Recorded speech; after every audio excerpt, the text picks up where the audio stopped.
parece que la oscuridad es lo que sostiene todo, es lo que es más grande que todo lo que podemos ver y tocar.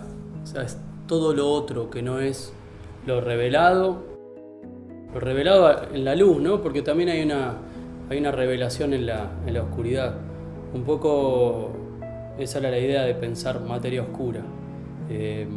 Entrar en esa tiniebla y en esa energía y cuerpos que sostienen lo que existe, lo que vemos. Me parece que la oscuridad es el espacio de la pregunta, es el espacio del misterio.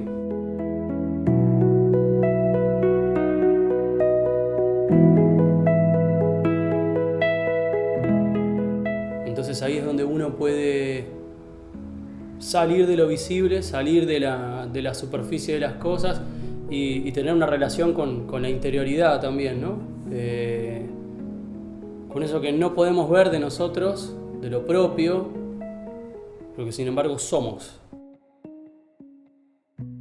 Y bueno, los campeones de la luz, digamos, los campeones del iluminismo, los campeones de la luz celeste, son para mí bastante más oscuros que cierta oscuridad, que a veces es en la que yo, sobre todo el último tiempo, trabajo más, que es desde el atardecer hasta la noche tarde, que tiene como una tranquilidad y una interioridad distinta, y que quizás esta cosa luminosa y sobreexplicada, ¿no? del mundo de lo religioso. Mi familia está en la iglesia, y yo me crié en ese ámbito, y cuando me fui de ese espacio, la indagación pasó a ser la artística como un contrapunto a lo religioso. Me metí también por eso a estudiar todo el esoterismo, con la poca disciplina de estudio que yo tengo, porque no soy un tipo de la academia ni nada. Siempre es una indagación sensible y muy personal. Pero si hubiera algo de lo religioso todavía en lo que hago, sí tiene que ver con esta soledad que implica la creación, con esta relación con lo otro abstracto, con algo que flota un poco entre los árboles, ¿no? Y como una especie de hálito, digamos, de lo vivo, que atraviesa lo natural y que necesita entonces uno entrar en una soledad y en una cierta interioridad para escuchar eso. Más allá de que mi obra tenga una estética que parece como construida en la academia, yo soy un tipo autodidacta. He aprendido mucho mirando a grandes pintores de la historia, quizás no tanto los académicos justamente, sino si hay una academia barroca que tiene que ver con Caravaggio, yo he mirado más a Rivera, a Giuseppe de Rivera. Si hay una academia del siglo XIX, quizás yo me quede más con Goya, con lo más extraño y visceral de Goya, o también con, no sé, Bruegel, 100 años de diferencia entre uno y otro más o menos, ¿no? O Klimt, o sea, son tipos como con una obra súper potente, muy personal, con un mundo muy particular, pero que no están en la línea estética de lo académico. Es más, están proponiendo una línea estética muy, muy distinta. Yo no sé si hago eso, pero siempre el espíritu es un espíritu más de rebeldía y de justamente ir no por el camino más fácil.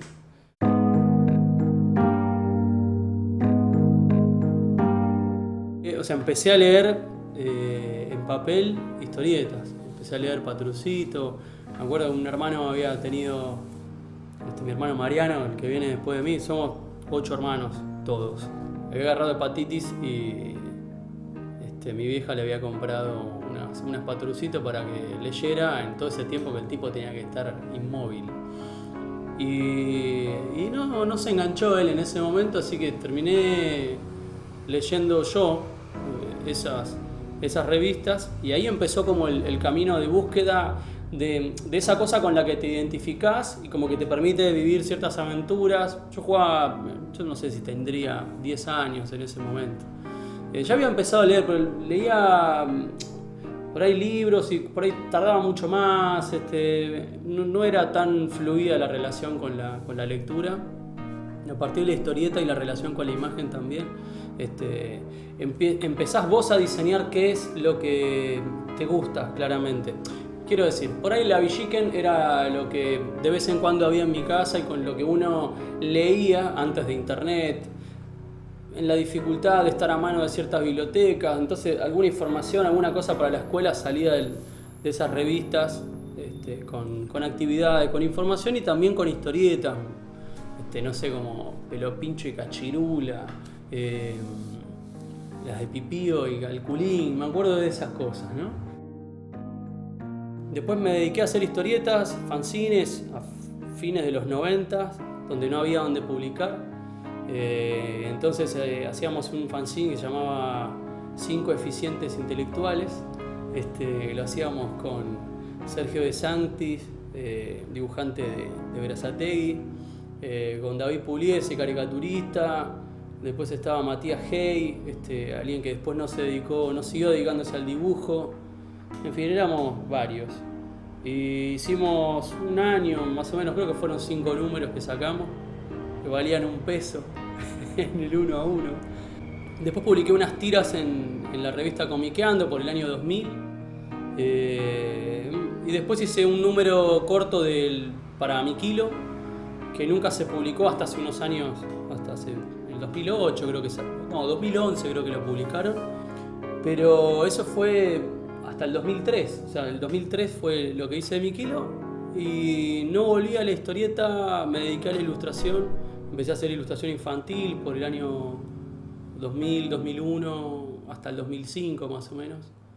Entre 2003 y 2005 como más esporádicamente, ahí ya había empezado a desarrollar una estética un poco más oscura, más para adultos.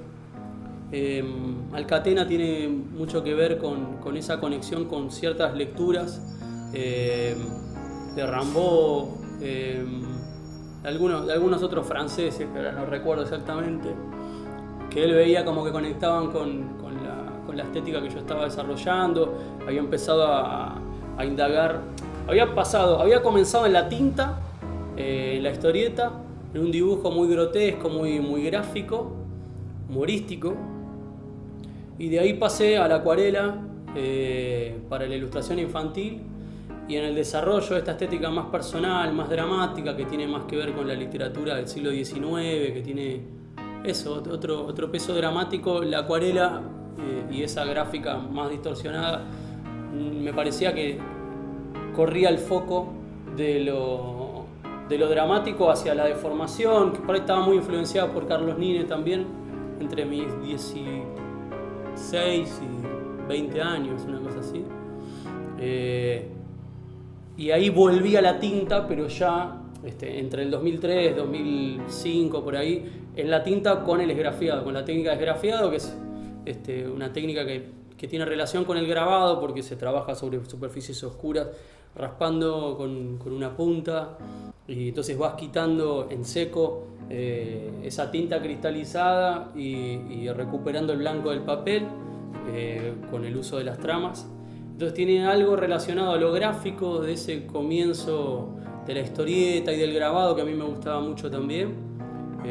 No conocía tantos grabadores en esa época por mis 20, a Rembrandt, o los grabados de Goya.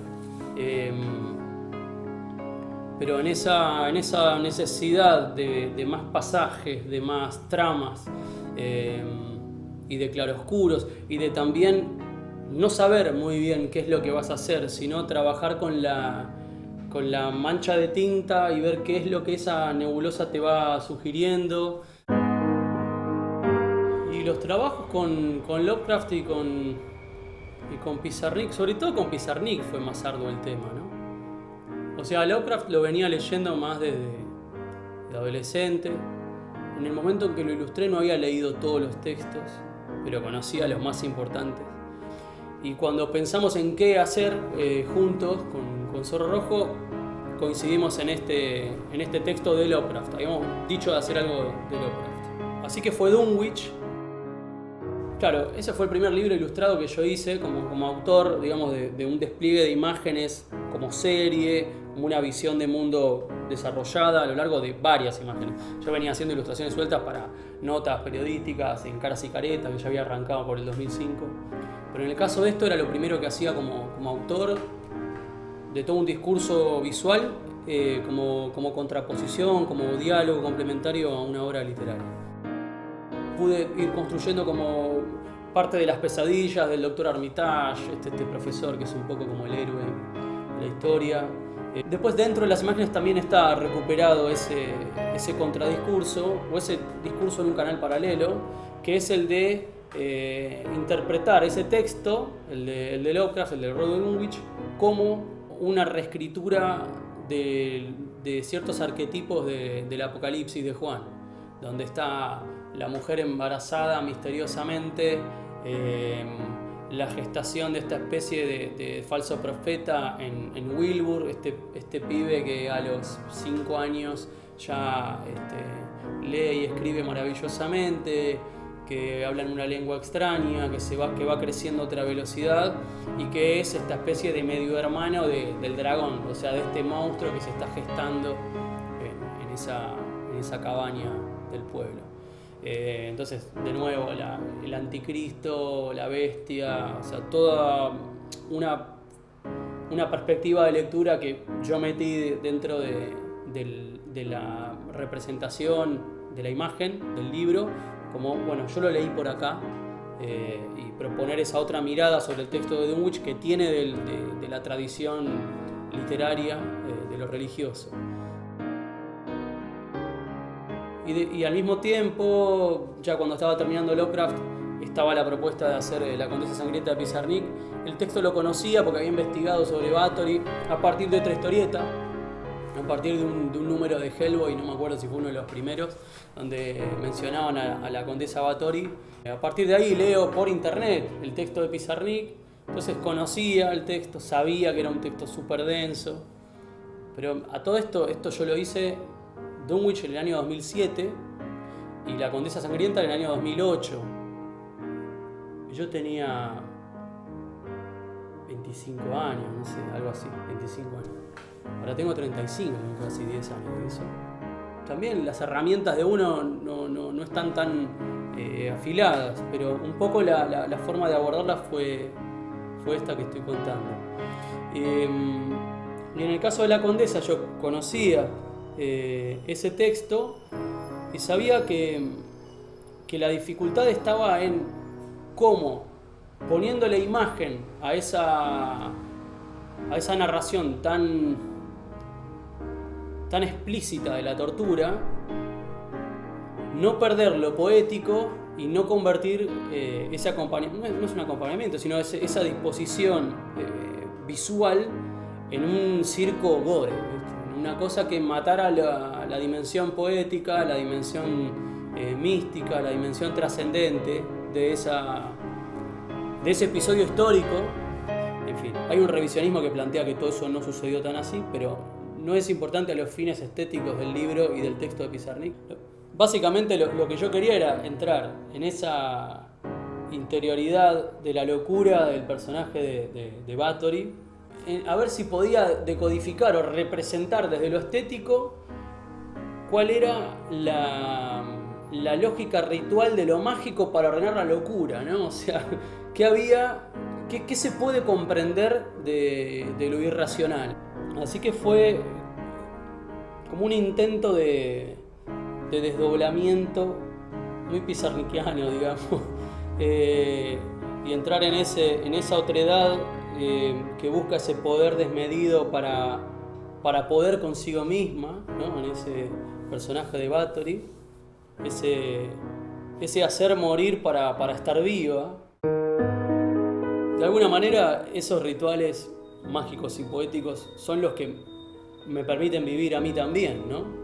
No esos de Bathory, sino estas indagaciones en en la tiniebla y en el misterio de lo horroroso que podemos ser en algún punto y de lo maravilloso en otro, que tiene siempre el corazón de lo humano. Después, el tercer libro que hice con Zorro Rojo, y hablo de estos trabajos que son más los de autor, más los de donde uno puede desarrollar toda una serie. El monje elige al verdugo, que es un libro ahí escrito en primera persona, que es lo que no tenía la voz ni de Pizarnik ni de Lovecraft en ese relato de Dunwich, pero seguía siendo una narración de vida, concretamente con fechas o no tanto, pero con episodios cotidianos y demás. Me permitió estar entre los dos lugares, entre lo narrativo, que estaba un poco trabajado en Dunwich, y entre la visión metaforizada, la visión visionaria, digamos, de este monje que no está con los pies en la tierra, justamente. Y ese libro está como a mitad de camino entre esos otros dos lenguajes que venían en esos dos primeros libros. Después quizás es más sencillo poetizar o encontrar alguna metáfora para esas imágenes que se fueron desarrollando en portadas de libro o portadas de disco, que en la relación con los textos literarios, que en general en mi caso han sido novela o cuentos, siempre son narrativos. Mi búsqueda ha sido la de ir alejándome de lo narrativo, que tiene mucho que ver con la historieta, para entrar en una discursividad más poética, más hermética, pero al mismo tiempo más abierta de sentidos, más abierta en la posibilidad de interpretaciones que tenga. Cuanto más uno toma conciencia de todas las variables que implican o que son necesarias de que sucedan para que la obra trascienda en el tiempo y llegue a un otro, yo no sé dentro de 500 años cómo los seres humanos van a leer una pintura, si es que eso llegara a un otro. Parece que ya hoy la pintura es una cosa como arcaica, más la pintura tradicional, ¿no? O sea, porque ahora por ahí hay pintura digital, que sigue siendo pintura. Por eso no sé si dentro de 500 años alguien va a encontrarse con algo mío, no tengo esa pretensión. En eso entra la idea de lo generoso. Uno no está haciendo esto para obtener un rédito en el hoy. Yo no sé, o sea, lo hago porque necesito hacerlo para exteriorizar la emoción que va sucediendo frente al dolor o a la injusticia y a las cosas maravillosas y luminosas que tiene este mundo, agradeciendo el azar y el devenir de la historia que hace que uno esté vivo en este momento y no en otro.